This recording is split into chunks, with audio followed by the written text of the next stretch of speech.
নমস্কার বন্ধুরা, Rabindra Bharati university distance education সেন্টারে সবাইকে জানাই স্বাগত। আজকের ভিডিওর topic MA fourth semester environmental স্টাডিজের সিলেবাস নিয়ে।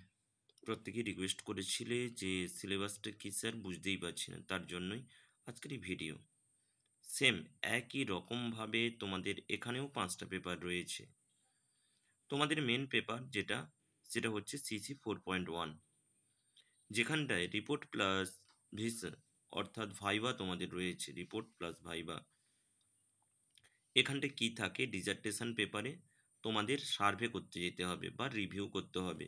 একটা খাতা থাকবে, সেখানটায় তোমাকে একটা টপিক দেবে, যে কোনো টপিকটা হচ্ছে ধরো তোমার একটা গ্রাম, সেই গ্রামের ইকোসিস্টেম সম্পর্কে তোমাকে রিসার্চ করতে হবে।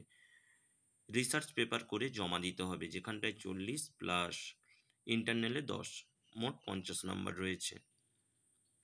এরপর CEC 4.1 এনভায়রনমেন্টাল ম্যানেজমেন্ট 3 এটা থেকে করতে হবে।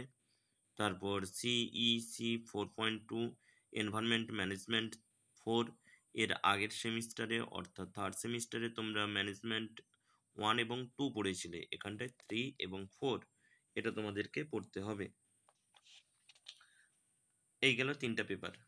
বাদ বাকি 2টো পেপার, এটা তোমাদের ডিজাস্টার ম্যানেজমেন্ট 1 এবং ডিজাস্টার ম্যানেজমেন্ট 2, যেটা হাইলাইট করা রয়েছে OEC 4.1 এবং OEC 4.2, এটার উপরে তোমাদের কিন্তু এক্সাম দিতে হবে। যদি কারোর নোটসের প্রয়োজন হয় কিংবা নিজের যে পেপারগুলো রয়েছে সেগুলোতে এবছর থেকে টিউশন পড়ানো অনলাইনে শুরু হবে। তাই যদি কেউ পড়তে চান তাহলে অবশ্যই কমেন্ট করুন, খুব শীঘ্রই টিউশন শুরু করানো হবে। Thank you everyone.